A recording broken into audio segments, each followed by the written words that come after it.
Pourquoi quelques privilégiés en font-ils le plus l'expérience? Qu'est-ce qui vous cause le plus de souffrance? Peut-être que vous êtes censé porter ce poids en tant qu'élu.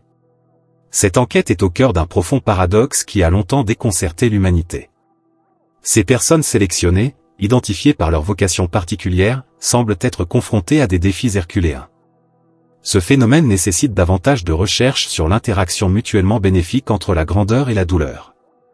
La première raison pour laquelle votre route semble particulièrement difficile est le poids que vous portez.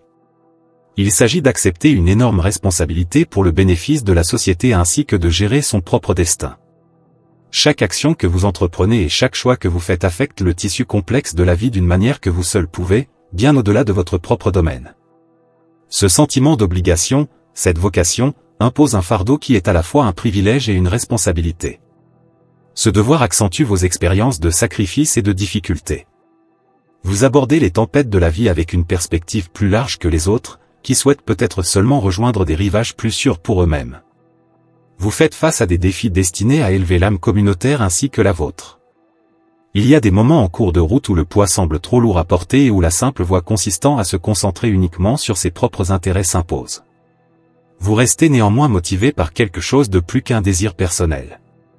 Ce poids vous distingue dans l'étendue de votre propre expérience autant que dans la perspective des autres qui suivent votre chemin.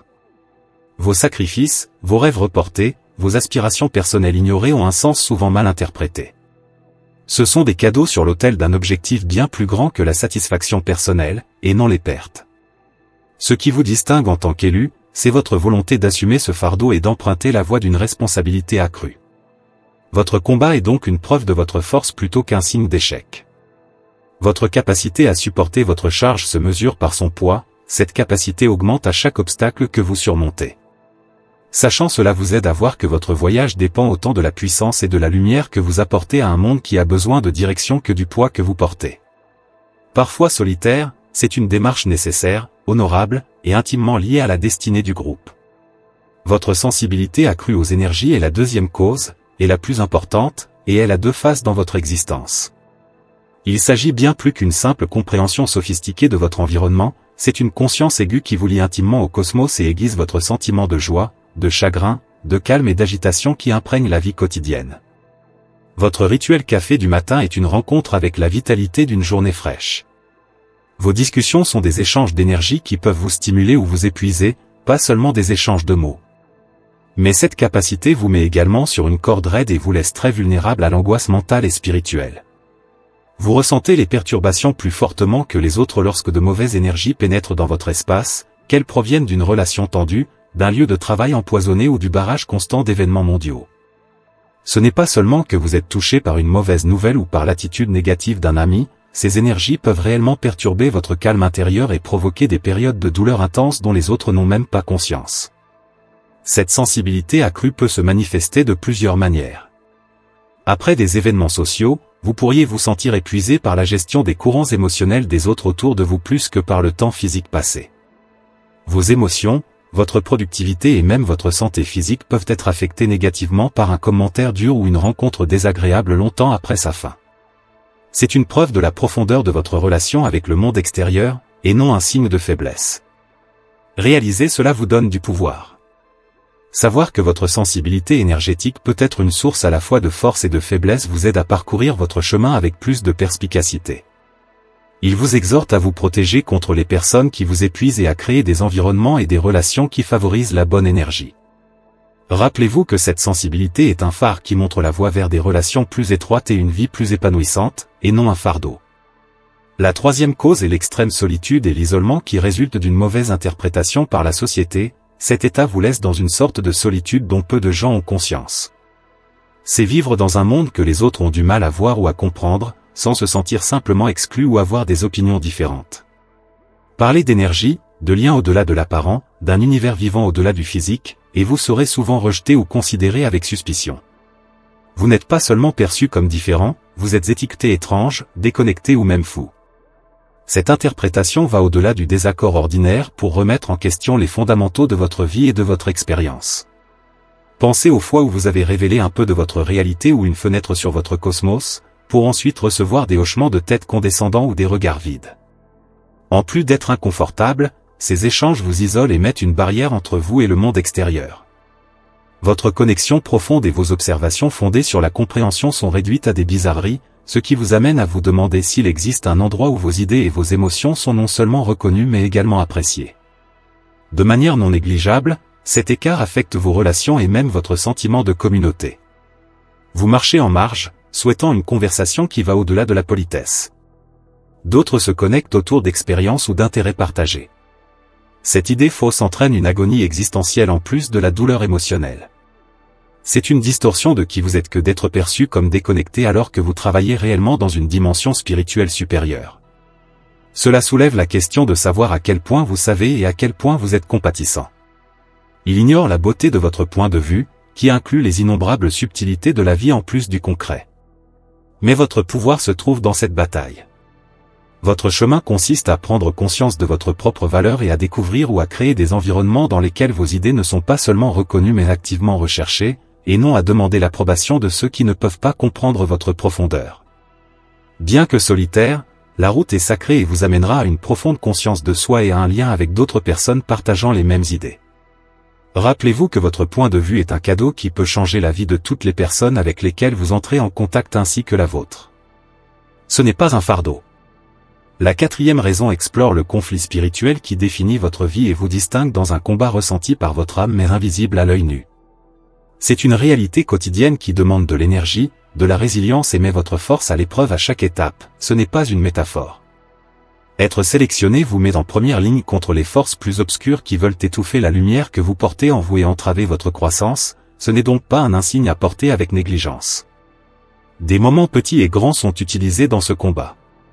Cela se manifeste par l'épuisement inexpliqué que vous ressentez en entrant dans des endroits particuliers, par des vagues inattendues et débilitantes de désespoir sans cause apparente et par des barrières mystérieuses qui font souvent obstacle à votre développement et à votre épanouissement.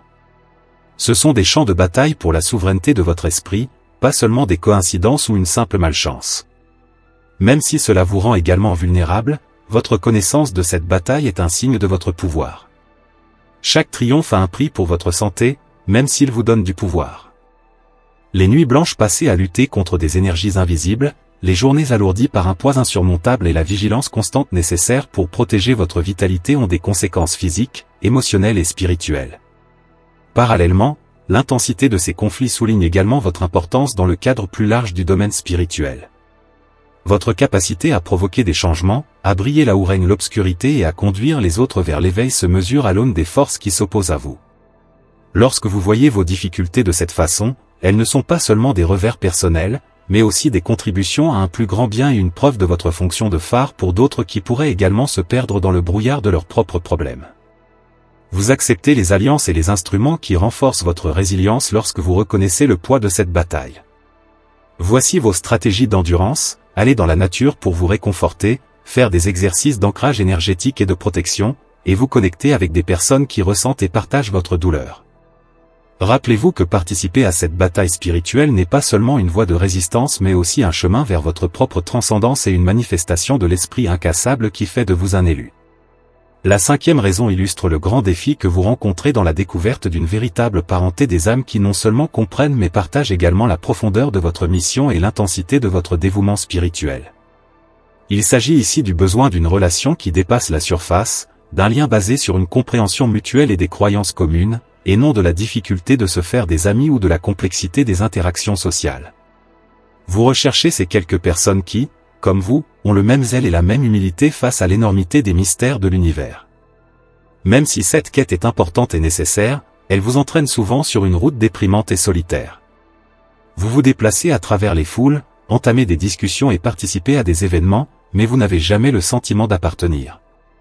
Parler une langue que très peu d'autres peuvent vraiment comprendre vous laisse entourer de voix mais coupé de la communication. Réaliser qu'une telle compréhension est rare peut être très éprouvant pour vous, obscurcir vos relations et rendre tout un peu plus froid et plus éloigné. Il est impossible de surestimer l'effet de cet effort sur votre santé. C'est un profond sentiment de décalage avec le monde qui vous entoure, pas seulement de solitude. Bien que leur rareté ne fasse que souligner les longues périodes de solitude entre les deux, les moments de connexion que vous trouvez sont des joyaux. Cela peut être déprimant car, en plus de la perte de compagnie, le manque de ces relations semble nier votre propre moi et vos désirs. Cette difficulté renferme cependant une réalité importante. La recherche d'une véritable parenté est également un voyage intérieur. C'est un processus de prise de conscience et d'appréciation de votre propre profondeur, de réalisation que votre esprit est unique et que la rareté de votre mission le reflète. La résilience, le courage de continuer à rechercher et le discernement nécessaire pour valoriser les relations que vous établissez, même brèves, en sont tous enseignés. Rappelons que trouver l'autre n'est qu'un aspect de la quête de parenté, une autre consiste à identifier le moment où quelqu'un, aussi peu que soient ses pas, reconnaît le chant de votre âme et danse sur lui. Ces moments, aussi rares soient-ils, valident la nécessité de votre mission et donnent un aperçu des relations profondes qui nous attendent. Le sixième facteur qui caractérise votre cheminement est le besoin incessant d'un changement continu. Ce n'est pas une voie pour une découverte de soi sporadique ou un changement sporadique. Le processus d'évolution et de renaissance est sans fin et nécessite non seulement de la résilience, mais aussi le courage d'affronter et d'accueillir les phases de croissance difficiles nécessaires pour se débarrasser de sa vieille peau et émerger d'une nouvelle manière. Une recherche continue pour mieux vous connecter à vos vérités fondamentales caractérise votre vie et vous emmène fréquemment à travers la fournaise du changement pour affiner et remodeler qui vous êtes vraiment. Cette métamorphose n'a rien à voir avec l'idée romancée qu'en donne parfois la littérature. C'est un combat qui implique d'aller dans vos angoisses, vos insécurités et vos idées dépassées les plus sombres, le plus souvent, pour trouver le pouvoir et les connaissances qui s'y trouvent. Il s'agit de croire que le processus de désintégration est simultanément un processus de création et de surmonter l'inconfort de lâcher prise sur des parties confortables mais contraignantes de soi-même, même lorsque la prochaine étape n'est pas encore apparente. Pas pour les timides, ce combat.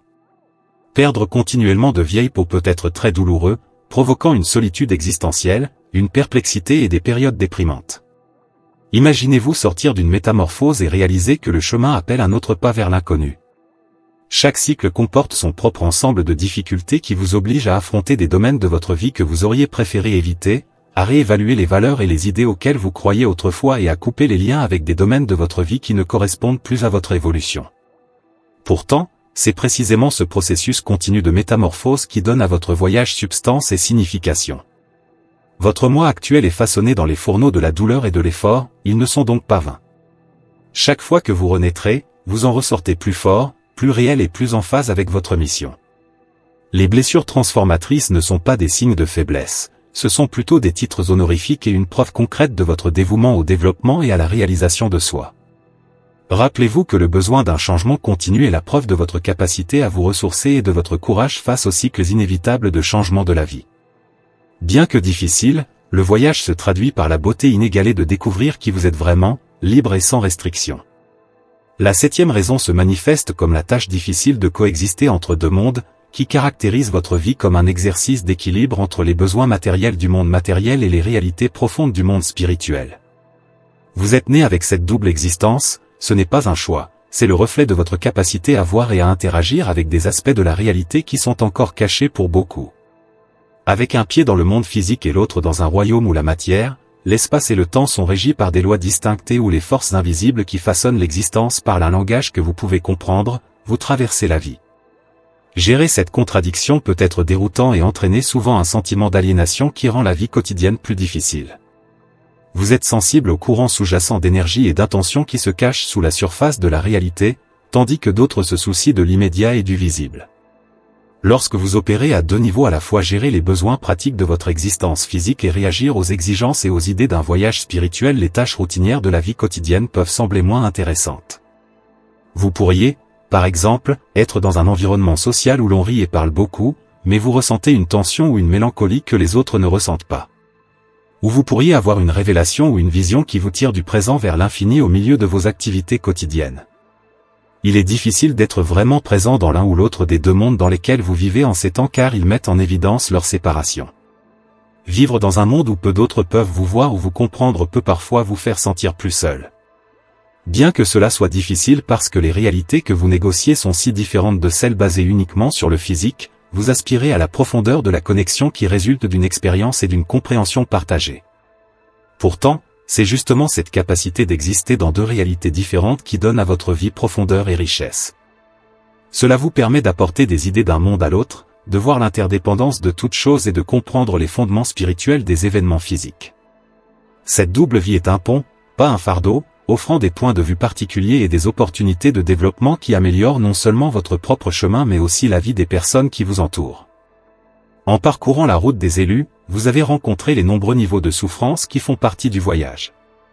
Un chemin caractérisé par une sensibilité accrue aux énergies, la profonde solitude d'être incompris, le combat spirituel incessant, la recherche difficile d'une véritable parenté, les exigences d'une métamorphose en cours et la difficulté de survivre entre les existences.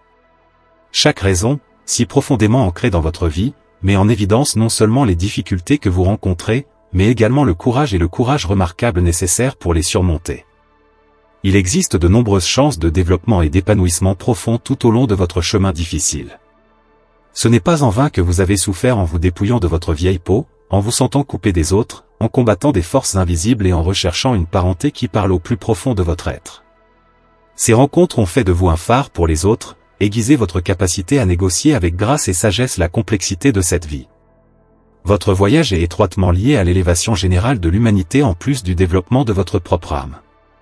Parce qu'elles ont été développées au cœur de vos expériences, vos idées ont la capacité d'éclairer le chemin, d'aider les autres à traverser les moments difficiles et d'encourager une conscience plus profonde de l'interdépendance de tous les êtres vivants.